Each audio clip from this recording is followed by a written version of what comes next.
ಯೇಸು ಸ್ವಾಮಿ ಆಹಾರ ಸೇವನೆ ಕುರಿತು ಏನಾದರೂ ಇಂಟ್ರೆಸ್ಟ್ ತೋರಿಸ್ತಾರ? ಬೈಬಲ್ ಅಲ್ಲಿ ಏನ್ ಬರ್ತಿದೆ ಅಂದ್ರೆ ಯಾವುದೇ ಆಹಾರ ಇರಬಹುದು, ಅದನ್ನ ನಿಷಿದ್ಧವೆಂದು ಹೇಳಬಾರ್ದು. ಯಾವುದೇ ಆಹಾರ, ಯಾಕಂದ್ರೆ ದೇವರು ಉಂಟು ಮಾಡಿದೆಲ್ಲ ಒಳ್ಳೇದೇ. ಹಾಗಾದ್ರೆ ಪಾಸ್ಟರ್, ಡಾಕ್ಟರ್ ಯಾಕೆ ಇದು ತಿನ್ಬಾರ್ದು, ಯಾಕೆ ತಿನ್ಬೇಕು, ಇದು ಒಳ್ಳೇದು ಇದು ಕೆಟ್ಟದು ಅಂತ ಯಾಕೆ ಹೇಳ್ತಾ ಇದ್ದಾರೆ, ಇದು ನಿನ್ನ ಆರೋಗ್ಯಕ್ಕೆ ಸರಿಯಲ್ಲ ಅಂತ ಯಾಕೆ ಹೇಳ್ತಾ ಇದ್ದಾರೆ ಅಂದ್ರೆ, ದೇವರು ಉಂಟು ಮಾಡಿದಂತ ಒಳ್ಳೇದನ್ನ ಮನುಷ್ಯ ಕೆಮಿಕಲ್ ಹಾಕಿ ಹಾಳು ಮಾಡ್ತಾರೆ. ಅದಕ್ಕೆ ತಿನ್ಬೇಡ ತಿನ್ಬಾರ್ದು ಅಂತ ಹೇಳೋದು ಡಾಕ್ಟರ್. ಸೊ ಎಲ್ಲರೂ ಗಮನ ಇಡ್ರಿ, ಆತ್ಮಿಕ ಮಕ್ಕಳಾದ ನಾವು ದಯವಿಟ್ಟು ಊಟ ಬಂದಾಗ ಪ್ರಾರ್ಥನೆ ಮಾಡಿ ಒಂದು ವಾಕ್ಯ ಓದ್ರಿ, ಅದನ್ನು ತಿನ್ನಿ. ಖಂಡಿತವಾಗಿ ಅದು ನಮ್ಮ ದೇಹಕ್ಕೆ ಆರೋಗ್ಯವಾಗಿರ್ತದೆ.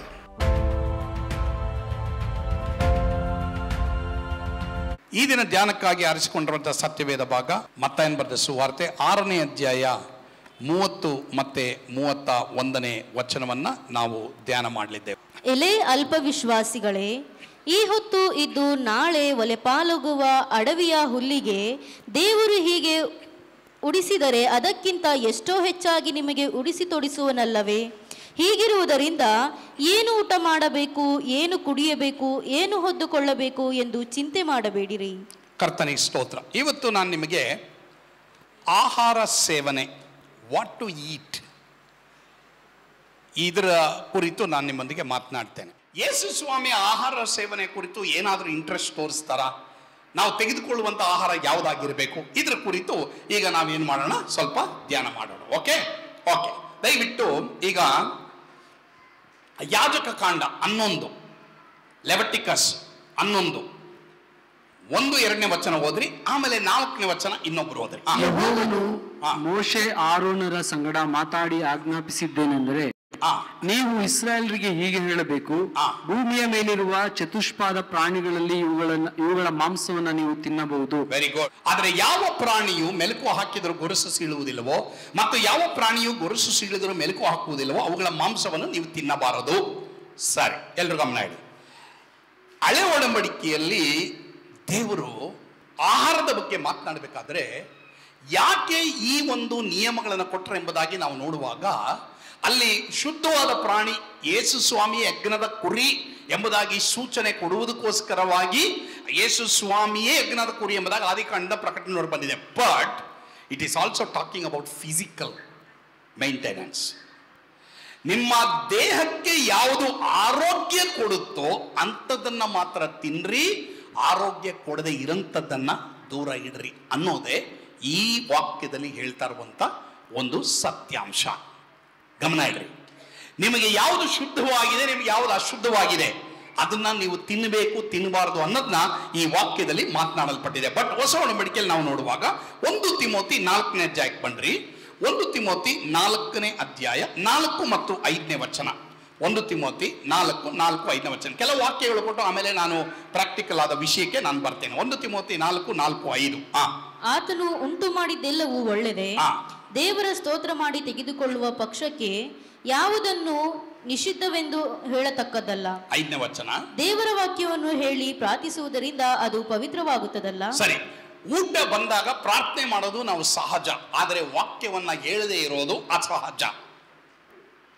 ಅದಕ್ಕೆ ಸಾಯಂಕಾಲದ ವೇಳೆಯಲ್ಲಿ ಫ್ಯಾಮಿಲಿ ಪ್ರೇಯರ್ ಮಾಡಿ ನಾವು ವಾಕ್ಯವನ್ನು ಓದಿ then we eat. It's not a law, ಇದು ಕಾನೂನಲ್ಲ. ಬಟ್ ನಾವೆಲ್ಲರೂ ಮಾಡೋದೇನಂತಂದ್ರೆ ಪ್ರಾರ್ಥನೆ ಮಾಡ್ತೀವಿ ಊಟಕ್ಕೆ, ಬಟ್ ವಾಕ್ಯ ಓದುವಷ್ಟು ನನಗೆ ನಿನಗೆ ತಾಳ್ಮೆ ಇಲ್ಲ. So you got there. ನನಗೆ ನಿನಗೆ ಸಿಗಬಾರದು, ಸಿಕ್ಕುತ್ತೆ ಒಳಗಡೆ. ಯಾಕಂದ್ರೆ ಬೈಬಲ್ ಅಲ್ಲಿ ಏನ್ ಬರ್ತಿದೆ ಅಂದ್ರೆ ಯಾವುದೇ ಆಹಾರ ಇರಬಹುದು, ಅದನ್ನ ನಿಷಿದ್ಧವೆಂದು ಹೇಳಬಾರ್ದು. ಯಾವುದೇ ಆಹಾರ, ಯಾಕಂದ್ರೆ ದೇವರು ಉಂಟು ಮಾಡಿದೆಲ್ಲ ಒಳ್ಳೇದೇ. ಹಾಗಾದ್ರೆ ಪಾಸ್ಟರ್, ಡಾಕ್ಟರ್ ಯಾಕೆ ಇದು ತಿನ್ನಬಾರ್ದು, ಯಾಕೆ ತಿನ್ನಬೇಕು, ಇದು ಒಳ್ಳೆಯದು ಇದು ಕೆಟ್ಟದು ಅಂತ ಯಾಕೆ ಹೇಳ್ತಾ ಇದ್ದಾರೆ, ಇದು ನಿನ್ನ ಆರೋಗ್ಯಕ್ಕೆ ಸರಿಯಲ್ಲ ಅಂತ ಯಾಕೆ ಹೇಳ್ತಾ ಇದ್ದಾರೆ ಅಂದ್ರೆ, ದೇವರು ಉಂಟು ಮಾಡಿದಂಥ ಒಳ್ಳೆಯದನ್ನ ಮನುಷ್ಯ ಕೆಮಿಕಲ್ ಹಾಕಿ ಹಾಳು ಮಾಡ್ಬಿಟ್ಟ.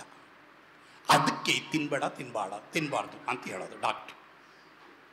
ಸೊ ಎಲ್ಲರೂ ಗಮನ ಇಡ್ರಿ, ಆತ್ಮಿಕ ಮಕ್ಕಳಾದ ನಾವು ದಯವಿಟ್ಟು ಊಟ ಬಂದಾಗ ಪ್ರಾರ್ಥನೆ ಮಾಡಿ ಒಂದು ವಾಕ್ಯ ಓದ್ರಿ, ಅದನ್ನು ತಿನ್ರಿ. ಖಂಡಿತವಾಗಿ ಅದು ನಮ್ಮ ದೇಹಕ್ಕೆ ಆರೋಗ್ಯವಾಗಿರ್ತದೆ. ಯೋಹಾನ್ ಬರೆದ ಸುವಾರ್ತೆ 21:12.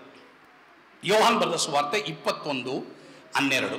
ಯೇಸು ಅವರಿಗೆ ಬಂದು ಊಟ ಮಾಡಿರಿ ಎಂದು ಹೇಳಿದನು. ಶಿಷ್ಯರು ಆತನನ್ನು ಸ್ವಾಮಿಯವರೆಂದು ತಿಳಿದಿದ್ದರಿಂದ ನೀನಾರೆಂದು ವಿಚಾರಿಸುವುದಕ್ಕೆ ಅವರಲ್ಲಿ ಒಬ್ಬರು ಧೈರ್ಯ ಪಡಲಿಲ್ಲ. ಯೇಸು ಬಂದು ರೊಟ್ಟಿಯನ್ನ ತೆಗೆದುಕೊಂಡು ಅವರಿಗೆ ಕೊಟ್ಟನು, ಹಾಗೆಯೇ ಮೀನನ್ನು ಕೊಟ್ಟನು. ಸರಿ, ಈ ಎರಡು ವಾಕ್ಯ ಏನ್ ಹೇಳುತ್ತೆ ಗೊತ್ತಾ? ಎಲ್ರು ಗಮನ ಇಡಿ. ಯೇಸುಸ್ವಾಮಿ ಪುನರುತ್ಥಾನ ಹೊಂದಿ ಬಂದ ತಕ್ಷಣವೇ ಶಿಷ್ಯರಿಗೆ ಹೋಗ್ರಿ, ಇಮಿಡಿಯೇಟ್ ಆಗಿ ಪ್ರಸಂಗ ಮಾಡ್ರಿ, ಅದನ್ನ ಆಮೇಲೆ ಹೇಳಿದ್ರು. ಆದರೆ ಅದನ್ನು ಹೇಳಕ್ಕಿಂತ ಮುಂಚೆ ಊಟ ಮಾಡಿದ್ರ ಅಂತ ಕೇಳಿದ್ರು. ಎಷ್ಟೋ ಜನ ಇವತ್ತು ಕರೆಕ್ಟಾಗಿ ಸರಿಯಾದ ಊಟ ಮಾಡ್ತಾ ಇಲ್ಲ. ಊಟ ಮಾಡಿದ್ರ ಅಂತ ಕೇಳಿದ್ರು. ಅಂದರೆ ಅವರಿಗೆ ನಮ್ಮ ಊಟದ ಬಗ್ಗೆನೂ ಚಿಂತೆ ಇದೆ, ನಮ್ಮ ಆಹಾರಗಳ ಬಗ್ಗೆನೂ ಚಿಂತೆ ಇದೆ. ನಮ್ಮ ಆರೋಗ್ಯಕ್ಕೆ ತಕ್ಕಂಥ ಆಹಾರಗಳು ಇರಬೇಕು ಅನ್ನೋದು ದೇವರ ಒಂದು ಚಿತ್ತ ಆಗಿದೆ ಎಂಬುದಾಗಿ ನಾವು ಈ ವಾಕ್ಯದಿಂದ ಅರ್ಥ ಮಾಡ್ಕೊಳ್ಬೋದು. ಹಾಗಾದರೆ ಯೇಸುಸ್ವಾಮಿ ಬಂದು ರೊಟ್ಟಿಯನ್ನು ತೆಗೆದುಕೊಂಡು ಅವರಿಗೆ ಕೊಟ್ಟನು, ಮೀನನ್ನು ಸಹ ಕೊಟ್ಟನು. ಅಂದರೆ ಆಗಲೇ ನೋಡಿ 21:9 ನಾವು ನೋಡಿದ್ವು, ಅವರು ಭೂಮಿಗೆ ಇಳಿದಾಗ ಕೆಂಡಗಳನ್ನು ಅವುಗಳ ಮೇಲೆ ಇಟ್ಟಿದ್ದ ಮೀನುಗಳನ್ನು ರೊಟ್ಟಿ ಸಹಿತವಾಗಿ ಕಂಡರು. 21:9. ಓಕೆ, ಇದರ ಅರ್ಥ ಏನು ಗೊತ್ತಾ? ಈಟ್ ಫ್ರೆಶ್ ಹಾಟ್ ಫುಡ್. ಬಿಸಿಯಾಗಿ ಆಗಲೇ ತಯಾರು ಮಾಡಿದಂಥ ಆಹಾರವನ್ನು ತಿನ್ರಿ. ನಾನು ಹೇಳ ಇಲ್ಲೇ ಎಷ್ಟೋ ಜನ ಫ್ರಿಜ್ಜಲ್ಲಿ ಇಟ್ಬಿಟ್ಟು 5-6 ದಿನ ಆದ್ರೂ ಅದನ್ನೇ ನಿಮ್ಮ ಗಂಡನಿಗೆ, ಅದನ್ನೇ ನಿಮ್ಮ ಹೆಂಡತಿಗೆ, ಅದನ್ನೇ ನಿಮ್ಮ ಮಕ್ಕಳು ಕೊಡ್ತೀರ. ವೆರಿ ಗುಡ್ ಅಪ್ಪ, ನೀನು ನಗ್ದಿದ್ದು. ಎಷ್ಟೋ ಜನ ಮಾಡ್ತಾ ಇದ್ದೀರಾ ರಾಂಗ್, ಈ ವಾಕ್ಯ ಪ್ರಕಾರ ರಾಂಗ್. ಹಾಗಾದ್ರೆ ನೀವು ಕೇಳ್ಬೋದು ಫ್ರಿಡ್ಜ್ ಯಾಕೆ ಇರಬೇಕು ಅಂತ. ಅದಕ್ಕೆ ನೀವೇ ಉತ್ತರ ಕೊಡಿ, ನನಗೆ ಉತ್ತರ ಇಲ್ಲ. ಯಾಕಂದರೆ ಬೈಬಲ್ನಲ್ಲಿ ನಾನು ಫ್ರಿಡ್ಜ್ ಬಗ್ಗೆ ನೋಡಿಲ್ಲ, ನಾನು ಅದನ್ನು ಟೀಚ್ ಮಾಡಲ್ಲ. ಫ್ರಿಡ್ಜ್ ಮತ್ತೆ ಯಾಕೆ ಇರಬೇಕು? ನನಗೆ ಗೊತ್ತಿದ್ದಂಗೆ ಫ್ರಿಡ್ಜ್ ಯಾಕೆ ಇರಬೇಕು ಅಂತಂದರೆ ಏನು ಕೆಟ್ಟೋಗಬಾರ್ದು ಅಂತ ಅದ್ರಲ್ಲಿ ಇಡೋದು. ಆದರೆ ಫ್ರಿಡ್ಜಲ್ಲಿ ಇರೋದನ್ನ ತಗೊಬಂದ್ಬಿಟ್ಟು ಏಸಪ್ಪ ತಗೊಳ್ರಿ, ಸುಡ್ರಿ, ಅವನ್ನಲ್ಲಿ ಸುಡ್ರಿ, ತಿನ್ರಿ ಅಂತ ಕೊಟ್ಟಿಲ್ಲ. ಕೆಂಡ ಇತ್ತು, ಅದನ್ನ ಸುಟ್ಟು ಫ್ರೆಶ್ ಆದಂಥ ಊಟವನ್ನ ಯೇಸುಸ್ವಾಮಿ ಕೊಟ್ಟರು. ಅಮ್ಮ ದಯವಿಟ್ಟು ಬೇಜಾರು ಮಾಡ್ಕೊಡ್ಬೇಡಿ, ಭಾಳ ರೆಸ್ಪೆಕ್ಟ್ಫುಲ್ ಆಗಿ ಹೇಳ್ತಾ ಇದ್ದೀನಿ. ನಿಮ್ಮಲ್ಲಿ ಎಷ್ಟೋ ಜನ ನಿಮ್ಮ ಗಂಡಂದಿರಿಗೆ ತಣ್ಣಗಿರೋ ಊಟ ಕೊಡ್ತಾ ಇದ್ದೀರಾ, ಅದು ಆರೋಗ್ಯಕ್ಕೆ ಒಳ್ಳೇದಲ್ಲ. ಸ್ಟಾಪ್ ಇಟ್, ಇವತ್ತಿಗೆ ಸ್ಟಾಪ್ ಮಾಡಿ.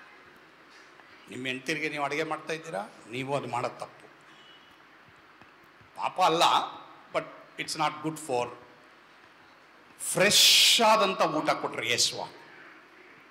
ಮತ್ತೆ ಇನ್ನೊಂದು, ಆದಿಕಾಂಡ 1ನೇ ಅಧ್ಯಾಯ 29-30 ತಗೊಳಪ್ಪ. ಆದಿಕಾಂಡ 1:29-30. ಜೆನೆಸಿಸ್ 1:29-30.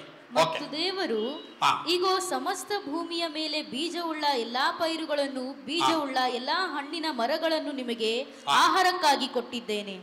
ಇದಲ್ಲದೆ ಭೂಮಿಯ ಮೇಲೆ ತಿರುಗಾಡುವ ಮೃಗಗಳು, ಆಕಾಶದಲ್ಲಿ ಹಾರಾಡುವ ಪಕ್ಷಿಗಳು, ನೆಲದಲ್ಲಿ ಹರಿದಾಡುವ ಕ್ರಿಮಿಕೀಟಗಳು ಎಂಬ ಜೀವಿಗಳಿಗೆ ಎಲ್ಲಾ ಹುಲ್ಲು ಸೊಪ್ಪುಗಳನ್ನು ಆಹಾರಕ್ಕಾಗಿ ಕೊಟ್ಟಿದ್ದೇನೆ ಎಂದು ಹೇಳಿದನು. ಸರಿ, ಈಗ ಇಲ್ಲಿ ಗಮನ ಇಡ್ರಿ. Cultivate habit of eating non-veg and veg, proper fruit. ದಯವಿಟ್ಟು ಸೊಪ್ಪುಗಳು, ಎಲೆಗಳು ತಿನ್ರಿ ಅಂತ ಹೇಳ್ತಾರೆ. ಹೌದ್ರಿ? ಹಣ್ಣುಗಳು ಮತ್ತು ಸಮತೋಲನವಾದಂಥ, ನಾವು ಮಾಂಸಾಹಾರಿ ಆಗಿರಬೇಕು, ಸಸ್ಯಾಹಾರಿ ಆಗಿರಬೇಕು. ನೀವು ಒಂದು ವೇಳೆ ಮಾಂಸಾಹಾರಿ ಆಗದೆ ಹೋದರೆ ನಾನು ನಿಮ್ಮನ್ನು ಬೈಯಲ್ಲ. ಬಟ್ ಮಾಂಸನೂ ಸಹ ಪ್ರೋಟೀನ್ ಕೊಡುವುದಕ್ಕೆ ದೇವರು ಅದನ್ನು ತಿನ್ರಿ ಅಂತ ಹೇಳಿದ್ರು. But if you don't eat, ಅದು ಪಾಪ ಏನಲ್ಲ, ನಿಮ್ಮನ್ನು ನಾನು ಫೋರ್ಸು ಮಾಡ್ತಾ ಇಲ್ಲ.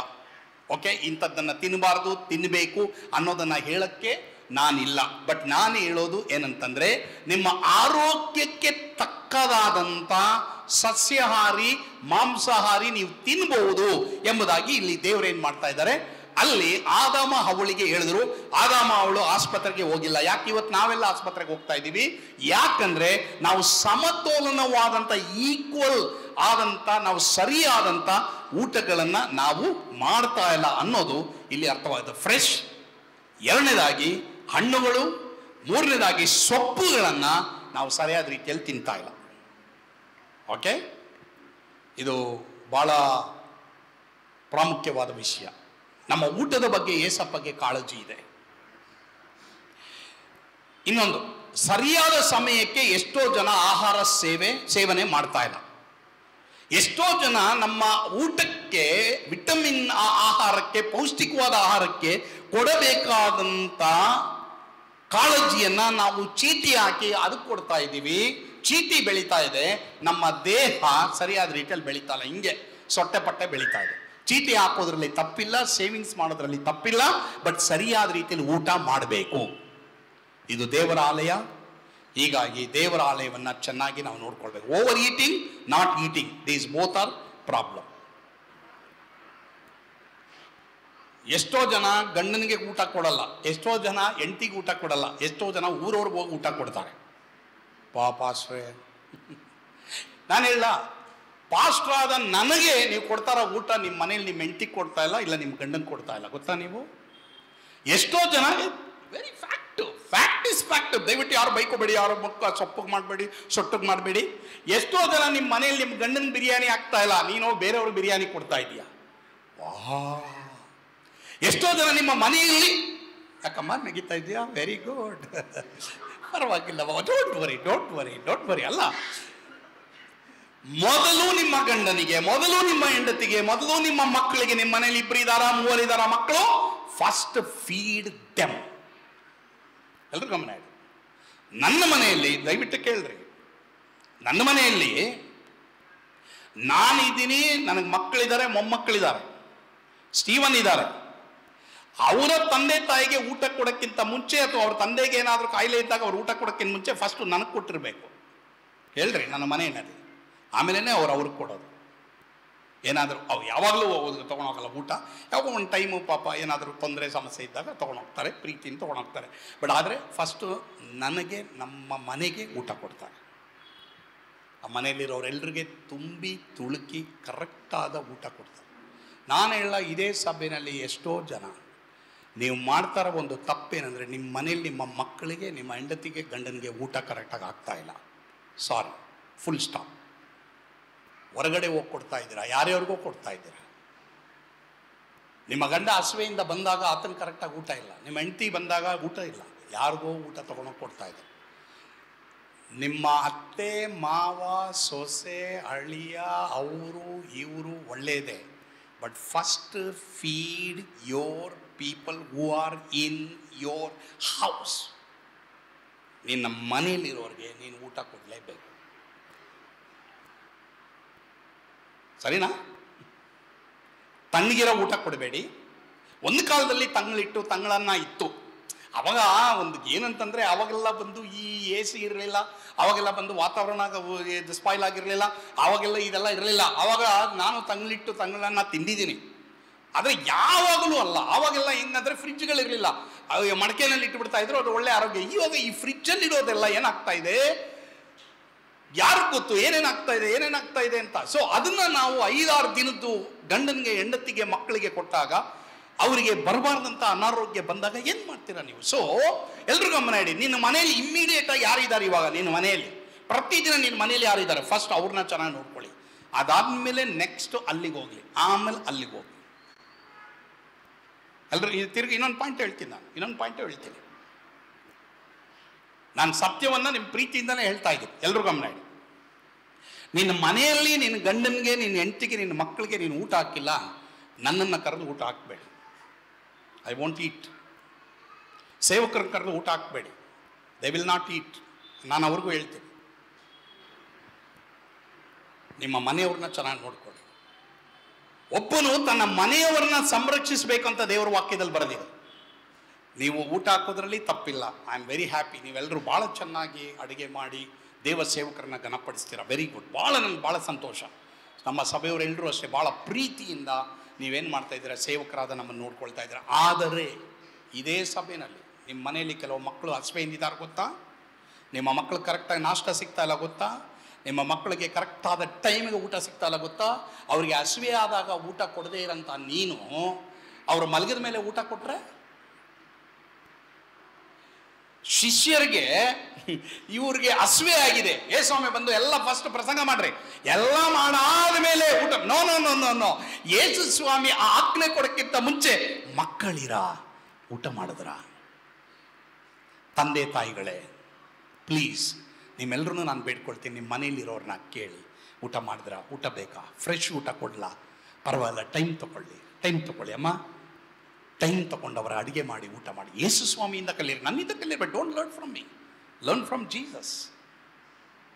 ನನ್ನ ಮನೆಯಲ್ಲಿ ನನಗೆ ತಣ್ಣಗಿರೋ ಊಟ ಯಾರೂ ಕೊಡೋದಿಲ್ಲ, ನಾನು ತಿನ್ನೋದು ಇಲ್ಲ. ಸಾಕ್ಷಿ, ಇದು ಸಾಕ್ಷಿ, ನನ್ನ ಸಾಕ್ಷಿ, ಸರಿನಾ?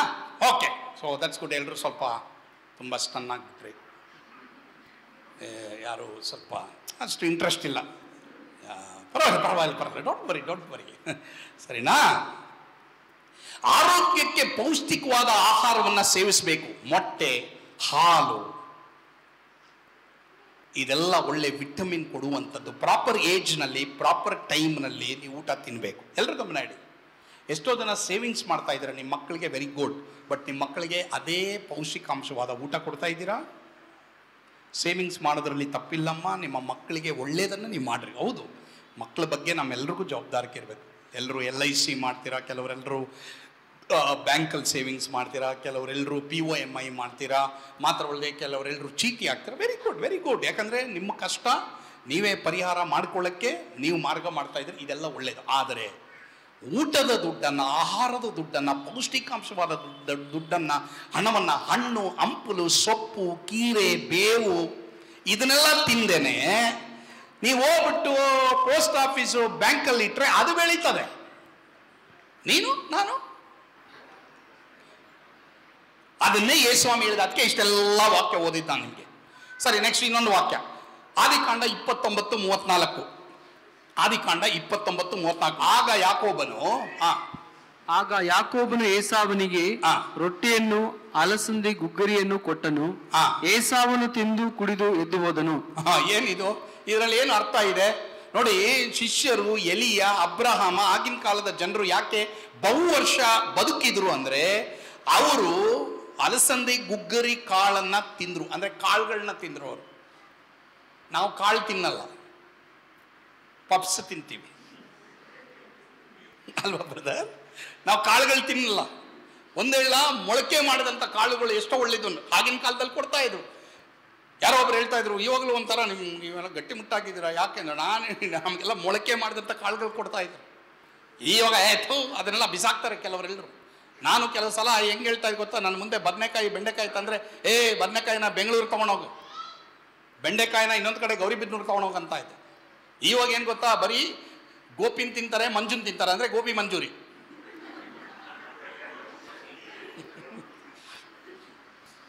ಓಕೆ, ಸೊ ತಿರ್ಗಾ ಹೇಳ್ತೀನಿ ನಿಮಗೆ, ಕೆಲವು ಟಿಪ್ಸ್ಗಳು ಕೊಡ್ತೀನಿ. ಯಾಕೆ ಅವರೆಲ್ಲ ಬದುಕಿದ್ರು ಭಾಳ ಕಾಲ ಅಂತಂದರೆ ಸರಿಯಾದ ಊಟ ಮಾಡಿದ್ರು. ಅವರೆಲ್ಲ ಆತ್ಮಿಕರೇ, ದೇವರಿಗಾಗ ಅವರೆಲ್ಲ ಹೀರೋಗಳು. ಬಟ್ ಎಷ್ಟೋ ಜನ ಅವರು ಸರಿಯಾದ ಊಟ ತಿಂದರು, ಫ್ರೆಶ್ ಊಟ ತಿಂದರು, ತಣ್ಣಗಿರೋ ಊಟ ಅವ್ರು ತಿನ್ನಿರಲಿಲ್ಲ. ಸೊ ಪಾಸ್ಟರ್, ಹಂಗಾರೆ ನಮ್ಮ ಮನೇಲಿ ಫ್ರಿಡ್ಜ್ ಇರೋದು ಏನು ಮಾಡಬೇಕು, ಮಾರಾಟ ಮಾಡಬೇಕಾ? ಅದೆಲ್ಲ ನೀವು ಪವಿತ್ರಾತ್ಮನ ಕೇಳಿ, ಅವರು ಹೇಳ್ತಾರೆ, ನಾನು ಹೇಳೋಕ್ಕಾಗಲ್ಲ ಅದೆಲ್ಲ. ಓಕೆ, ತಣ್ಣಗಿರೋದು ತಿನ್ಬೇಡ ಅಂತಲೇ ಹೇಳ್ತಾ ಇದ್ದೀನಿ. ಸಾರಿ, ಆಗಲ್ಲ. ಯಾಕಂದರೆ ಬೈಬಲ್ನಲ್ಲಿ ಎಲ್ಲೂ ಅಬ್ರಾಮ್ ಹತ್ರ ದೇವದೂತರು ಬಂದಾಗ ಅವನು ಆಗ ತಾನೇ ದೇವದೂತರಿಗೆ ಏನು ಮಾಡ್ದ, ಹಳೆ ಊಟ ಕೊಟ್ಟನಾ? ನೆವರ್. ಕೆಲವರು ಏನು ಮಾಡ್ತಾರೆ, ಅವ್ರಿಗೆ ಇಷ್ಟ ಇಲ್ಲದವ್ರು ಬಂದಾಗ ಫ್ರಿಡ್ಜಲ್ಲಿರೋದು ಕೊಡು, ಅವ್ರಿಗೆ ಇಷ್ಟ ಇರೋರು ಬಂದಾಗ ಮಾಡು, ಅಡುಗೆ ಮಾಡು, ಅದು ತಗೊಂಬ, ಇದು ತಗೊಂಬ, ಇದು ತಗೊಂಬ, ಅದು ತಗೊಂಬ, ಅಲ್ಲೋಗು, ಇಲ್ಲೋಗು, ಅಲ್ಲೋಗಿ, ಇಲ್ಲೋಗು. ಇಷ್ಟ ಇದ್ದವ್ರು ಬಂದಾಗ ಫ್ರಿಡ್ಜಲ್ಲಿ ಯಾವುದಾಯ್ತು ಒಂದು ಎತ್ತಿ ಕೊಡು, ಸುಮ್ಮನೆ ಮಾಡ್ಬಿಟ್ಟು ಕೊಟ್ಬಿಡು. ಅಮ್ಮ, ದೇವರ ಮಕ್ಕಳಿಗೆ ತಕ್ಕದಲ್ಲ ಅದು. ದೇವರ ಮಕ್ಕಳಿಗೆ ತಕ್ಕ, ನಾನು ಹೇಳ್ತೀನಿ ಕೇಳಿ. ನಿಮ್ಮ ಮನೆಯಲ್ಲಿ ನೀವು ಅಡುಗೆ ಮಾಡಿದಾಗ ಒಂದು ಇಬ್ಬರಿಗೆ ಎಕ್ಸ್ಟ್ರಾ ಆಗುವಷ್ಟು ಮಾಡ್ರಿ. ಯಾಕಂದರೆ ಯಾರೋ ನಮ್ಮ ಇಂಡಿಯಾದಲ್ಲಿ ಹೇಳ್ದೆ ಮಾಡದೆ ಕೆಲವರು ಬಂದ್ಬಿಡ್ತಾರೆ ಮನೆಗೆ. ಅದು ನಮ್ಮ ಇಂಡಿಯಾ ಪದ್ಧತಿ, ಬೈಬಲ್ ಪದ್ಧತಿ ಅದು. ಹೇಳ್ದೆ ಮಾಡದೆ ಕೆಲವ್ರು ಏನು ಮಾಡ್ತಾರೆ, ಮನೆಗೆ ಬರ್ತಾರೆ ನೆಂಟರಿಷ್ಟರು, ಇರೋಕ್ಕಾಗಲ್ಲ. ಸರಿ ಪಾಸ್ಟರ್, ಅದು ಉಳಿದೋಗ್ಬಿಡ್ತಲ್ಲ, ಏನು ಮಾಡೋದು ಪಾಸ್ಟರ್? ಅಥವಾ ಎಲ್ರು ಗಮನ ಇಡಿ, ಬೈಬಲ್ ಪದ್ಧತಿ ಪ್ರಕಾರ ಕೆಲವು ವೇಳೆ ನಮ್ಮ ಮನೆಗಳಿಗೆ ಹೇಳ್ದೆ ಮಾಡ್ದೇನೆ ಗಂಡನ ಕಡೆಯವರು ಬರ್ಬೋದು, ಹೆಂಡತಿ ಕಡೆಯವರು ಬರ್ಬೋದು. But you should be ready. ಕೆಲವರೆಲ್ಲರೂ ಗುಂಗಾಡ್ತಾರೆ, ಏನು ಗೊತ್ತಾ, ಏನು ಹೇಳ್ಬೇಕಾಯ್ತು, ಬರಬೇಕಾಯ್ತು, ಮಾಡಬೇಕಾಯ್ತು. ಕೆಲವು ಸಲ ಹಂಗಾಗುತ್ತೆ. ಕೆಲವರು ಅಡ್ವಾಂಟೇಜ್ ತಗೊಳ್ಳೋರು ಇದ್ದಾರೆ, ಅದು ಬಿಟ್ಬಿಡಿ, ಅದು ನನ್ನ ಟಾಪಿಕ್ ಅಲ್ಲ ಇವಾಗ. ಬಟ್ ಆದರೆ ಸಾಧಾರಣವಾಗಿ ಗಂಡನ ಕಡೆಯವರು ಹೆಂಡತಿ ಕಡೆಯವರು ಹೇಳದೆ ಮಾಡದೆ ಬರುವಾಗ ದಯವಿಟ್ಟು ಸ್ತ್ರೀಯರು ನಿಮ್ಗೆ ಅತಿಥಿ ಸತ್ಕಾರ. ಸ್ತ್ರೀಯರು ಯಾಕೆ ಸ್ತ್ರೀಯರಾಗಿದ್ದಾರೆ? ಯಾಕಂದ್ರೆ ಸ್ತ್ರೀಯರು ಯಾವುದೇ ಟೈಮಲ್ಲಿ ಅಡಿಗೆ ಮಾಡಕ್ಕೆ ಅವ್ರು ರೆಡಿ ಆಗಿದ್ದಾರೆ. ಅವ್ರಿಗೆ ಆ ಕೃಪೆ ದೇವರು ಕೊಟ್ಟಿದ್ದಾರೆ. ಅಮ್ಮ ನಿಜವಾಗ್ಲೂ ಹೇಳ್ಬೇಕಂತಂದ್ರೆ ಸ್ತ್ರೀಯರಪ್ಪ, ನೀವು ಮಾಡುವಂತ ಅಡಿಗೆ ಯಾರು ಮಾಡಲ್ಲಮ್ಮ, ಆ ಥರ ನೀವು ಬಹಳ ಚೆನ್ನಾಗಿ ಮಾಡ್ತೀರ ಅಡಿಗೆ, ನಿಮಗೆ ಆ ಗಿಫ್ಟ್ ಕೊಟ್ಟಿದ್ದಾರೆ ದೇವರು. ಆದರೆ ಇನ್ನೊಂದು ಗೊತ್ತುಂಟಾ, ಒಂದು ವೇಳೆ ಹೇಳದೆ ಮಾಡದೆ ಯಾರಾದರೂ ಬಂದಾಗ ನಿಮಗೆ ಕಷ್ಟ ಆಗ್ಬೋದು, ದೇವದೂತರಂತೆ ಅವ್ರನ್ನ ಸತ್ಕಾರ ಮಾಡಿ ನಿಮ್ಮ ಮನೆಗೆ ಏನೋ ಆಶೀರ್ವಾದ ಇದ್ದೇ ಇರ್ತದೆ. ಅಥವಾ ಒಂದು ಎಕ್ಸ್ಟ್ರಾ ಮಾಡಿ ಇಟ್ಟಿರ್ರಿ, ಒಬ್ಬರೋ ಇಬ್ರಿಗೋ ಹೇಳೋಕ್ಕಾಗಲ್ಲ, ದೇವರಾದ ಆಶೀರ್ವಾದ ಮಾಡ್ತಾರೆ. ಉಳಿದಿದ್ದೇನು ಮಾಡೋದು ನೀವೇ ಥಿಂಕ್ ಮಾಡಿ ಇಬ್ರು. ಅದು ನನ್ನ ಮೆಸೇಜ್ ಅಲ್ಲ. ಉಳಿದಿದ್ದನ್ನ ಫ್ರಿಜ್ಜಲ್ಲಿ ಇಡಬಾರ್ದಾ? ಅಲ್ಲ, ಅದು ನನ್ನ ಮೆಸೇಜ್ ಅಲ್ಲ. But comedy. ಈಗ ಹೋಗೋಣ ಲೂಕ 2:52. ಲೂಕ 2:52. ಬೇಗ ಓದ್ಬೇಕು. ಲೂಕ 2:52. ಯೇಸು ಜ್ಞಾನದಲ್ಲಿಯೂ ದೇಹ ಬಲದಲ್ಲಿಯೂ ವೃದ್ಧಿಯಾಗುತ್ತಾ ಬಂದನು. Very good. ಇದಲ್ಲದೆ ದೇವರ ಮತ್ತು ಮನುಷ್ಯರ ದಯೆಯು ಆತನ ಮೇಲೆ ಹೆಚ್ಚಾಗುತ್ತಾ ಬಂತು. ಯೇಸು ಸ್ವಾಮಿ ಜ್ಞಾನದಲ್ಲಿಯೂ ಮತ್ತೆ ಯಾವುದರಲ್ಲಿ? ದೇಹ ಬಲದಲ್ಲಿ. ದೇಹ ಬಲ. ದೇಹ ಬಲ ಅಂದ್ರೇನು? ದೇಹ ಅಂದ್ರೇನು? ದೇಹ ಬಲ. ಜಿಮ್ ಮಾಡೋದ್ರಲ್ಲಿ ತಪ್ಪಿಲ್ಲ, ಬಟ್ ಯೇಸ್ವಾಮಿ ಜಿಮ್ ಮಾಡಿದ್ದಂತೂ ಇಲ್ಲ. ಬಟ್ ದೇಹ ಬಲದಲ್ಲಿಯೂ ಆತನು ವೃದ್ಧಿಯಾಗುತ್ತಾ ಬಂದರು. ವಯಸ್ಸಿಗೆ ತಕ್ಕಂತೆ ಅವ್ರಿಗೆ ಆರೋಗ್ಯ ಇತ್ತು. ಕೆಲವರಿಗೆ ಜಿಮ್ ಮಾಡೋಕ್ಕಾಗಲ್ಲ, ಹೋಗಿ ಅಲ್ಲಿ ನೇತಾಕೊಳ್ಳೋಕ್ಕಾಗಲ್ಲ. ಹೌದು, ಹೋಗಿ ಅಲ್ಲಿ ಡಂಬಲ್ಸ್ ಏನೋ ಎತ್ತಕ್ಕಾಗಲ್ಲ, ಎತ್ತಿದ್ರೆ ಹಾಗೆ ಡಮ್ಮಂಗ್ ಬಿದ್ದೋಗ್ಬಿಡ್ತಾರೆ ಅಲ್ವಾ? ಆ ಥರ ಎಲ್ಲ ಏಸಪ್ಪ ಮಾಡಿಲ್ಲ. ಬಟ್ ಆದರೆ ದೇಹ ಬಲದಲ್ಲಿ ಯೇಸು ಸ್ವಾಮಿ ಯಾವ ರೀತಿ ವೃದ್ಧಿ ಆದ್ರು ಅಂದ್ರೆ ಅದಕ್ಕೆ ಕಾರಣ ಯೇಸು ಸ್ವಾಮಿ ತಿಂದಿದ್ದೇನು. ಯೇಸು ಸ್ವಾಮಿ ಏನ್ ತಿಂತಾ ಇದ್ರು? ಏಷಾಯ 7ನೇ ಅಧ್ಯಾಯ 15ನೇ ವಚನ ನೋಡಿ. ಏಷಾಯ 7:14-15. ಇದರಿಂದ ಕರ್ತನು ತಾನೇ ನಿಮಗೆ ಒಂದು ಗುರುತನ್ನು ಕೊಡುವನು. ಇಗೋ, ಒಬ್ಬ ಕನ್ನಿಕೆಯು ಗರ್ಭಿಣಿಯಾಗಿ ಮಗುವನ್ನು ಹಡೆದು ಅವನಿಗೆ ಇಮ್ಮಾನುವೇಲ್ ಎಂದು ಹೆಸರಿಡುವನು. ಅವನು ಕೆಟ್ಟದ್ದು ಬೇಡ ಒಳ್ಳೆಯದು ಬೇಕು ಅನ್ನುವಷ್ಟು ಬಲ್ಲವನಾಗುವಾಗ ಮೊಸರನ್ನು ಜೇನುತುಪ್ಪವನ್ನು ತಿನ್ನುವನು. ಯಾರಪ್ಪ ಮೊಸರು ತಿಂತಾ ಇದ್ದೀರಾ? ಯಾರು ಜೇನುತುಪ್ಪ ತಿಂತಾ ಇದ್ದೀರಾ? ಜೇನುತುಪ್ಪ ಯಾರು ತಿಂತಾ ಇಲ್ಲ. ನೀವು ಕೇಳ್ಬೋದು, ಪಾಸ್ಟರ್ ನೀವು ತಿಂತಾ ಇದ್ದೀರಾ? ನನ್ನ ಆಫೀಸಲ್ಲಿ ಒಂದು ಶೆಲ್ಫ್ ಇಟ್ಟಿದ್ದೀನಿ, ಆ ಶೆಲ್ಫಲ್ಲಿ ಒಂದು ಬಾಟ್ಲು ಸೀಕ್ರೆಟ್ ಆಗಿ ತೊಗೊಂಬಂದಿಟ್ಟಿದ್ದೀನಿ. ನನ್ನ ಮನೆಯವ್ರಿಗೆ ಯಾರಿಗೂ ಗೊತ್ತಿಲ್ಲ, ಇವತ್ತೇ ಗೊತ್ತಾಗ್ತಾ ಇರೋದು ಅವ್ರಿಗೆ. ಯಾವ ಒಂದು ಟೈಮ್ ಒಂದು ಚಮಚ ಏನು ಮಾಡ್ತೀನಿ, ಜೇನುತುಪ್ಪ ತಿಂತೀನಿ. ಈ ಸ್ವಾಮಿ ತಿಂದರು, ನಾನು ತಿಂತೀನಿ. ಮೊಸರು ಇಟ್ಸ್ ವೆರಿ ಗುಡ್. ಮೊಸರು ಜೊತೆ ಜೇನುತುಪ್ಪ ಹಾಕೊಂಡು ತಿನ್ರಿ. ಜೇನುತುಪ್ಪ ತಲೆಗೆ ಹಾಕೋಬೇಡಿ, ಕೂದಲೆಲ್ಲ ಬಿಳಿಗಾಗೋಗುತ್ತೆ. ಎಲ್ರು ಇಲ್ಲಿದ್ದೀರಾ? ಮೊಸರನ್ನು ಜೇನುತುಪ್ಪವನ್ನು ತಿಂದನು. ಸಿ, ಎಲ್ರೂ ಗಮನ ಇಡಿ. ನಾವು ತೆಗೆದುಕೊಳ್ಳುವಂತ ಆಹಾರಗಳು ನಮಗೆ, ನಮ್ಮ ದೇಹಕ್ಕೆ ಅದು ನಿಜವಾಗ್ಲೂ ಶಕ್ತಿ ಕೊಡ್ತಾ ಇದೆಯಾ, ಆರೋಗ್ಯ ಕೊಡ್ತಾ ಇದೆಯಾ ಅನ್ನೋದನ್ನ ನಾವು ನಿಜವಾಗ್ಲೂ ಏನ್ ಮಾಡಬೇಕು? ಪರಿಶೀಲನೆ ಮಾಡಬೇಕು. ಯೋಬ ಹೇಳ್ತಾನೆ, ನಿನ್ನ ಮೇಜಿನ ಆಹಾರಗಳು ಯಾವುದರಿಂದ ತುಂಬಿರಬೇಕು? ತುಪ್ಪದಿಂದ ತುಂಬಿರಬೇಕೆಂದು. ಎಷ್ಟು ಜನ ತುಪ್ಪ ತಿಂತೀರಾ? ಇಲ್ಲ, ತುಪ್ಪ ತಿಂದ್ರೆ ದಪ್ಪ ಆಗೋಗ್ತಾರಂತೆ. ಅಂತೆ ಕಂತೆ ನೋವು. ತುಪ್ಪ ತಿನ್ನು, ನಿನ್ನ ಎಲುಬುಗಳಿಗೆ ಸಾರ ಸಿಗುತ್ತೆ. ಓಕೆ? ಯಾರು ಹೇಳ್ತಾ ಇಲ್ಲ? ತುಂಬಾ ಖರ್ಚು ಮಾಡಂಗಿದ್ದೀರಾ ಪಾಸ್ಟರ್ ನಮ್ಮ ಮನೆಯಲ್ಲಿ? ಬೈಬಲಲ್ಲಿ ಇರೋದು ನಾನು ಹೇಳ್ತಾ ಇರೋದು, ಬೈಬಲಲ್ಲಿ ಇಲ್ಲದೆ ಇರೋದು ಹೇಳ್ತಾರೆ. ಹುಡುಕ್ರಿ ಹೋದ್ರಿ. ಜೇನುತುಪ್ಪ, ಮೊಸರು ಮಾತ್ರವಲ್ಲದೆ ತುಪ್ಪ ಇಸ್ ವೆರಿ ವೆರಿ ಇಂಪಾರ್ಟೆಂಟ್. ನಮ್ಮ ದೇಹಕ್ಕೆ ಒಳ್ಳೆ ಆರೋಗ್ಯ ಕೊಡುವಂಥದ್ದಾಗಿದೆ. ಸರಿ, ಇವತ್ತು ನಮ್ಮ ದೇಶದಲ್ಲಿ ಮಧುಮೇಹ ಮತ್ತು ರಕ್ತದ ಒತ್ತಡಗಳು ಇಡುವವರು ಹೇಗೆ ತಮ್ಮ ದೇಹಗಳನ್ನು ಹತೋಟಿಯಲ್ಲಿ ತರಬೇಕು? ಮುಖ್ಯವಾಗಿ ನಾವು ಹೆಚ್ಚು ಎಲ್ಲ ಥರದ ಮೊಳಕೆ ಕಾಳುಗಳನ್ನು ತಿನ್ನಬೇಕು. ಏಸಾವ ತಿನ್ನಮ್ಮ ತಿನ್ನಬೇಕು. ಮುಂಜಾನೆ ಕೆಲವು ಆರೋಗ್ಯ ಪ್ರಭೆಗಳು, ಬಿಸಿ ನೀರು ಸೇವನೆ ಖಾಲಿ ಹೊಟ್ಟೆಯಲ್ಲಿ, ನಿಂಬೆ ಹಣ್ಣಿನ ಜ್ಯೂಸ್ ಖಾಲಿ ಹೊಟ್ಟೆಯಲ್ಲಿ, ಮೆಂತೆ ಸೊಪ್ಪು. ಯಾರು ಮೆಂತೆ ಸೊಪ್ಪು ತಿನ್ನಲ್ಲ? ಮೆಂತೆ, ಕರ್ಬೇ ಸೊಪ್ಪು ಎಷ್ಟೋ ಜನ ತಿನ್ನಲ್ಲ. ಕರ್ಬೇವಿನ ಸೊಪ್ಪು ಏನಕ್ಕೆ ಹಾಕ್ತೀರಾ ಅದನ್ನ ಆ ಸಾರ್ಗೆ? ಮತ್ತೆ ಏನಕ್ಕೆ ಹಾಕ್ತೀರಾ? ಸುಮ್ಮನೆ ವಾಸನೆ ನೋಡ್ಕೊಂಡ್ರಕ್ಕ? ಎಷ್ಟೋ ಜನ ಕರ್ಬೇವಿನ ಸೊಪ್ಪು, ನಾನು ಹಂಗೆ ಮಾಡ್ತಾ ಇದ್ದೆ ಒಂದು ಕಾಲ, ಬೀಯವಾಗ ಕರ್ಬೇವಿನ ಸೊಪ್ಪು ಹಾಕಿದ್ರೆ ಬಿಡಲ್ಲ, ನಾನು ತಕೊಂಡು ತಿಂತಾ ಇರೋದೆ. ಓಕೆ? ಎಷ್ಟೋ ಜನ ಬೇವಿನ ಸೊಪ್ಪು ತಿನ್ನಲ್ಲ. ನಮ್ಮ ದೇಹಕ್ಕೆ ಯಾವುದು ಕಹಿ ಆಗಿದೆಯೋ ಅದು ತಿಂದರೆ ಇರೋ ಶುಗರ್ ಹೊರಟೋಗುತ್ತೆ. ನಮ್ಮ ಮನೆ ಮುಂದ್ಗಡೆ ಕಿಟಕಿ ತೆಗೆದ್ರೇ ಬೇವಿನ ಮರ ಇದೆ. ವಾರಕ್ಕೆ 3 ದಿನ ಅದರಲ್ಲಿರೋಂಥ ಎಲೆಗಳನ್ನ ತಗೊಂಡು ಏನು ಮಾಡ್ತೀನಿ, ಬೆಳಿಗ್ಗೆ ಅಷ್ಟೊತ್ತಿಗೆ ಚಿಕ್ಕ ಬಿಸಿನೀರಲ್ಲಿ ಹಾಕ್ಬಿಟ್ಟು ಒಂದು 3-4 ಎಲೆ ಹಾಕ್ಬಿಟ್ಟು ಕುಡಿಬೇಕೋ ಕುಡಿಬಾರ್ದಪ್ಪ ಅಂತ ಏನು ಮಾಡ್ತೀನಿ, ಹಂಗೆ ಕುಡಿದ್ಬಿಡ್ತೀನಿ. ಇವಾಗಲೂ ಕುಡ್ಕೊಂಡು ಬಂದಿರೋದು ನಾನು. ಯಾವಾಗ? ಬೆಳಿಗ್ಗೆ. ಕಹಿನ ನೀವು ತಗೊಂಡ್ರೆ ಸಿಹಿ ಹೊರ್ಟೋಗುತ್ತೆ. ಆದರೂ ದಯವಿಟ್ಟು ಡಾಕ್ಟ್ರು ಕೇಳ್ರಪ್ಪ, ನಾನು ಹೇಳಿದೆ ಅಂತ ಮಾಡಬೇಡಿ. ಯಾಕಂದರೆ ಸೈಡ್ ಎಫೆಕ್ಟ್ ಆದಮೇಲೆ ಓಡ್ ಬಂದು ಡಾಕ್ಟ್ರ್ ಪಾಸ್ಟ್ ಹೇಳಿದ್ದು ನನಗೆ ಅದು ಉಪಯುಕ್ತ ಆಗ್ತಾ ಇದೆ. ಬೈಬಲಲ್ಲಿ ಹೇಳಿದೆ ಅದು ಏನಂತ, ಸೊಪ್ಪುಗಳು, ತರಕಾರಿಗಳು, ಹಣ್ಣುಗಳು. ಆದ್ರಿಂದ ಎಲ್ಲರೂ ಗಮನ ಇಡಿ, ಇಟ್ಸ್ ವೆರಿ ವೆರಿ ಇಂಪಾರ್ಟೆಂಟ್.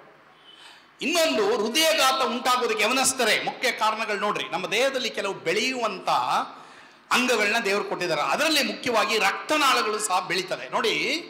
ಒಂದೇ ಒಂದು ರಕ್ತನಾಳ ಇದ್ರೆ ಅದು ರಕ್ತವನ್ನ ಪಂಪ್ ಮಾಡೋದು ನಿಲ್ಲಿಸ್ಬಿಟ್ರೆ ಹಾರ್ಟ್ ಅಟ್ಯಾಕ್ ಆಗುತ್ತೆ. ಆದ್ರಿಂದ ನಮಗೆ ಅನೇಕ ರಕ್ತನಾಳಗಳು ಇರಬೇಕು. ರಕ್ತ ಅನೇಕ ರಕ್ತನಾಳಗಳಿಂದ ಹೃದಯದಿಂದ ಹೃದಯಕ್ಕೆ ಹರಿಬೇಕು.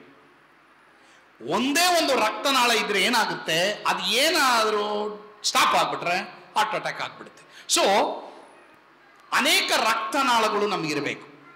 It's very very important. So balance diet, ಸಮತೋಲನದ ಆಹಾರ ಬಹಳ ಪ್ರಾಮುಖ್ಯ. ಅನ್ನ ಕಡಿಮೆ, ಸಿರಿಧಾನ್ಯ ಹೆಚ್ಚು, ಫ್ರೈಡ್ ಐಟಮ್ಸ್ ದಯವಿಟ್ಟು ಫ್ರೈ ಮಾಡಿರೋ ಐಟಮ್ಗಳು ಯಾವ ಎಣ್ಣೆ ಉಪಯೋಗಿಸ್ತಾ ಇದ್ದೀರಾ ಭಾಳ ಪ್ರಾಮುಖ್ಯ. ಸ್ಟಾಕ್ ಫುಡ್ಗಳು ಇವನ್ನೆಲ್ಲ ದಯವಿಟ್ಟು ಸೇವಿಸಬೇಡಿ. ಬೇಡಮ್ಮ, ಅದೆಲ್ಲ ಬೇಡ. ಫ್ರೆಶ್ಶು ಹೋಗಿ ತರಕಾರಿಗಳು ಫ್ರೆಶ್ ಆಗಿ ತಗೊಂಬನ್ರಿ. ರಿಪೀಟೆಡ್ ಆಯಿಲ್ ದಯವಿಟ್ಟು ಯೂಸ್ ಮಾಡಿರೋಂಥ ಆಯಿಲನ್ನು ದಯವಿಟ್ಟು ನೀವು ಅದರಲ್ಲಿ ಮಾಡಿರುವಂಥ ಪದಾರ್ಥಗಳನ್ನ ತಿನ್ಬೇಡ್ರಿ. ನಾನು ಒಂದು ಹೇಳ್ತೀನಿ ಕೇಳಿ, ನನಗೆ ಗೊತ್ತಿಲ್ಲ ಏನಂತ ಮಾಸ್ಕ್ ರೋಡೋ ಇಲ್ಲ ಶಿವಮೊಗ್ಗನ ನನಗೆ ಗೊತ್ತಿಲ್ಲ, ಆದರೆ ಎಲ್ಲರೂ ಗಮನ ಇಡಿ. ಬಿಸ್ನೆಸ್ ಮಾಡುವಂಥ ಸುಮಾರು ಜನ ಪಾನಿಪುರಿ ಇರ್ಬೋದು, ಸಮೋಸ ಇರ್ಬೋದು, ಬೇಕರಿ ಐಟಮ್ಸ್ ಯಾವುದೇ ಇರ್ಬೋದು, ನಾನು ಯಾರನ್ನೂ ಬ್ಲೇಮ್ ಮಾಡ್ತಾ ಇಲ್ಲ. ಬಟ್ ನನಗೆ ಗೊತ್ತಿರೋ ಮಟ್ಟಿಗೆ ಎಷ್ಟೋ ಜನ 3-4 ವಾರ ಆಯಿಲನ್ನು ಉಪಯೋಗಿಸಿದ್ದನ್ನೇ ಉಪಯೋಗಿಸಿ ನಮಗೆ ಕೊಡೋದು. ನಮ್ಮ ಮನೆಯಲ್ಲಿ ಮಾತ್ರನೇ, ನಮ್ಮ ಮನೆಗಳಲ್ಲಿ ಮಾತ್ರನೇ ನಾವು ಫ್ರೆಶ್ ಆಯಿಲ್ ಉಪಯೋಗಿಸೋದು.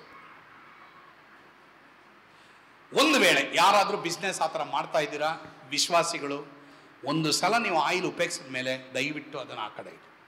ನಿಮ್ಮ ಬಿಸ್ನೆಸ್ ಆಶೀರ್ವಾದ ದೇವರು ಮಾಡ್ತಾರೆ. ಬಿಸ್ನೆಸ್ ಮಾಡ್ತಾ ಇರೋರು ನೀವು ತಪ್ಪು ಮಾಡ್ತಾ ಇದ್ದೀರಂತ ವಿಶ್ವಾಸಿಗಳು ನಾನು ನಿಮ್ಗೆ ಹೇಳ್ತಾ ಇಲ್ಲ. ಒಂದು ವೇಳೆ ಯಾರಾದರೂ ಬೋಂಡ, ವಡೆ, ಬಜ್ಜಿ ಇಂಥ ವ್ಯಾಪಾರ ಈ ಸಭೆಯಲ್ಲಿ ಯಾರಾದರೂ ಮಾಡ್ತಾ ಇದ್ದೀರಾ, ಗಾಡ್ ಬ್ಲೆಸ್ ಯು. ಆದರೆ ಉಪಯೋಗಿಸಿದಂಥ ಎಣ್ಣೆಯನ್ನು ಉಪಯೋಗಿಸಬೇಡಿ. ಫಾಸ್ಟ್ ಏನು ನಮ್ಮ ಬಿಸ್ನೆಸ್ ನಷ್ಟ ಮಾಡೋಕ್ಕಿದ್ದೀರಾ, ನಾನು ಹೇಳ್ತೀನಿ ಕೇಳಿ. ನೀವು ಮತ್ತೊಬ್ಬರ ಪ್ರಯೋಜನವನ್ನು ನೀವು ನೋಡಿ, ನಿಮ್ಮ ಪ್ರಯೋಜನವನ್ನು ದೇವರು ನೋಡ್ತಾರೆ. ಸಿಂಪಲ್. ಐತಟ್ರಿ ಅದಕ್ಕೆ. ನೀವು ಬೇಕಾದ್ರೆ ಟೆಸ್ಟ್ ಮಾಡಿ ನೋಡಿ, ನೀವು ಟೆಸ್ಟ್ ಮಾಡಿ ನೋಡಿ, ಖಂಡಿತವಾಗಿ ದೇವರು ನಿಮ್ಮನ್ನು ಆಶೀರ್ವಾದ ಮಾಡ್ತಾರೆ. Okay. Then micro nutritious minerals and calcium. ಇದಕ್ಕೆ ಕನ್ನಡದಲ್ಲಿ ಏನು ಹೇಳ್ತಾರೆ ಅಂದರೆ ಸೂಕ್ಷ್ಮ ಪೋಷಕಾಂಶಗಳು, ಜೀವಸತ್ವಗಳು ಮತ್ತು ಖನಿಜಗಳು ನಮ್ಮ ದೇಹಕ್ಕೆ ಬೇಕು. ಮೊಟ್ಟೆ, ಕೀರೆ, ಸೊಪ್ಪು, ಕಾಳು, ಪಪ್ಪಾಯಿ. ಪಪ್ಪಾಯಿ ಹಣ್ಣು ಎಷ್ಟು ಜನ ತಿಂತೀರ? ನೋಡಿದ್ರೆ ನೋಡ್ತೀಯಲ್ಲ, ಹೆಂಗೋ ಅಂತಾರೆ ಪಪ್ಪಾಯಿ ಬೊಂಬಾಯಿ ಹೆಂಗೈತೆ ಇದು ಚೆನ್ನಾಗಿಲ್ಲ ಅಂತೀರ. ಪಪ್ಪಾಯ ತಿನ್ರಿ. It has a very good vitamin A. Orange, carrot vitamin ಏನೋ ಸಿನೋ ನನಗೆ ಗೊತ್ತಿರೋ, ಒಟ್ಟಲ್ಲಿ ABCD ಇದೆ ವಿಟಮಿನ್. ಯಾವುದೋ ಒಂದು ವಿಟಮಿನ್ ಸಿಗುತ್ತೆ ನಿಮಗೆ. ಹಣ್ಣುಗಳ ಸೇವನೆ ಮತ್ತು ಕಹಿ ತರಕಾರಿಯ ಸೇವನೆಗಳು ಬಹಳ ಪ್ರಾಮುಖ್ಯ. ಹಾಗಲಕಾಯಿ ತಿಂತೀರಾ? ಸೀತಾಫಲ ತಿಂತೀರಾ? ದ್ರಾಕ್ಷಿ ತಿಂತೀರಾ? ಕರಿಬೇವು ಇವುಗಳನ್ನ ತಿಂತೀರಾ?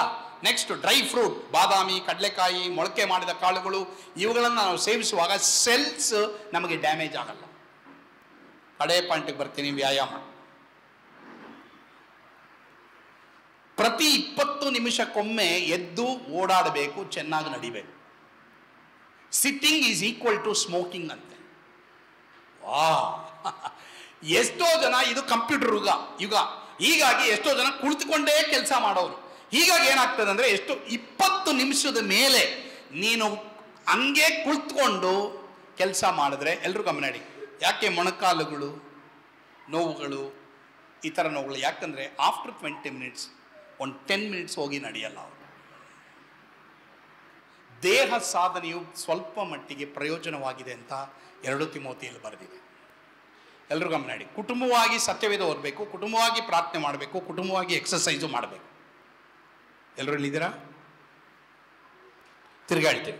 ಕುಟುಂಬವಾಗಿ ಪ್ರಾರ್ಥನೆ ಮಾಡಬೇಕು, ಕುಟುಂಬವಾಗಿ ಸತ್ಯವೇದ ಓದಬೇಕು, ಕುಟುಂಬವಾಗಿ ವ್ಯಾಯಾಮ ಮಾಡಬೇಕು, ಮತ್ತು ಕುಟುಂಬವಾಗಿ ಎಲ್ಲರೂ ಚೆನ್ನಾಗಿ ನೀರು ಕುಡಿಬೇಕು. ಮತ್ತು ಇನ್ನೊಂದು, ಎಷ್ಟೋ ಜನಕ್ಕೆ ಹಾರ್ಟ್ ಅಟ್ಯಾಕ್ ಆಗೋಕ್ಕೆ ಮುಖ್ಯ ಕಾರಣ ಚೆನ್ನಾಗಿ ಮಲಗಲ್ಲ. ಚೆನ್ನಾಗಿ ಮಲಗಬೇಕು, ಸೋಮಾರಿಗಳಾಗಿರಬಾರ್ದು.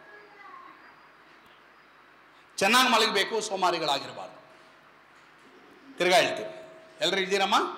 ಚೆನ್ನಾಗಿ ಮಲಗ್ರಿ, ಸೋಮಾರಿಗಳಾಗಿರಬಾರ್ದು. ಸರಿ, ಹಾಗಾದ್ರೆ ಪಾಸ್ಟ್ರೇ ನನಗೆ ನಿದ್ದೆ ಬರ್ತಾ ಇಲ್ಲ, ಡೋಂಟ್ ವರಿ, ಪ್ರಾರ್ಥನೆ ಮಾಡಿ. ಆದರೆ ನಿದ್ದೆ ಮಾತ್ರೆ ತಗೊಂಡು ನಿದ್ದೆ ಮಾಡಬೇಡಿ.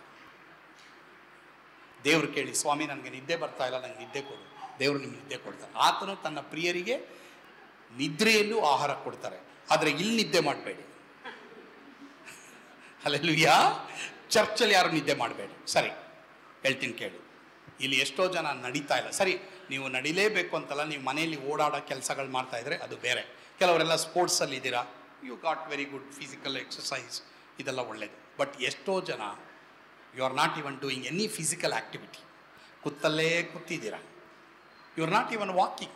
ದೇವರು ಅಬ್ರಾಹ್ಮನಿಗೆ ಹೇಳಿದ್ರು ನೀನು ನಡಿ ಅಂದರು, ಲೋಟನ್ಗೆ ಹೇಳಿದ್ರು ಓಡು ಅಂದರು, ಪೇತ್ರನಿಗೆ ಹೇಳಿದ್ರು ನೀರಿನ ಮೇಲೆ ನಡೆ ಅಂದರು, ಯೇಸು ಸ್ವಾಮಿ ನಡೆದ್ರು, ಶಿಷ್ಯರು ನಡೆದ್ರು.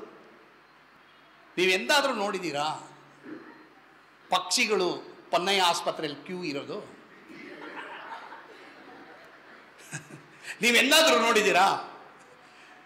ಕಾಡಿನಲ್ಲಿ ಬೆಳೆಯುವಂಥ ಪ್ರಾಣಿಗಳು, ನರಿಗಳಿರ್ಬೋದು, ಕುರಿಗಳಿರ್ಬೋದು, ಸಿಂಹಗಳಿರ್ಬೋದು, ಇವೆಲ್ಲ ಬಂದು ಆನಿಸ್ ಡಾಕ್ಟರ್ ಆಸ್ಪತ್ರೆ ಹತ್ರ ಲೈನ್ ಆಗಿರೋದು? ಅಥವಾ ಯಾವುದಾದ್ರೂ ಆಸ್ಪತ್ರೆಯಲ್ಲಿ, ಎನ್ನೂರು ಕಾಸಲ್ಲಿ ಆಸ್ಪತ್ರೆ ಹತ್ರ ಲೈನ್ ಆಗಿರೋದು ಯಾಕಿಲ್ಲ? ಯಾಕೆ ಅಂದರೆ ಅವು ತಿನ್ನಬಾರದನ್ನು ತಿನ್ನಲ್ಲ, ತಿನ್ನಬೇಕಾದವುಗಳನ್ನೇ ತಿಂತವೆ. ಕಾಳುಗಳು, ಸೊಪ್ಪುಗಳು, ಹಣ್ಣುಗಳು, ಹಸಿ ತರಕಾರಿಗಳು, ಬೇಯಿಸಕ್ಕೆ ಯಾರಿಲ್ಲ, ಇವುಗಳಿಗೆ ಯಾವುದೇ ರೀತಿಯ ಕಾಯಿಲೆ ಇಲ್ಲ. ನಾವು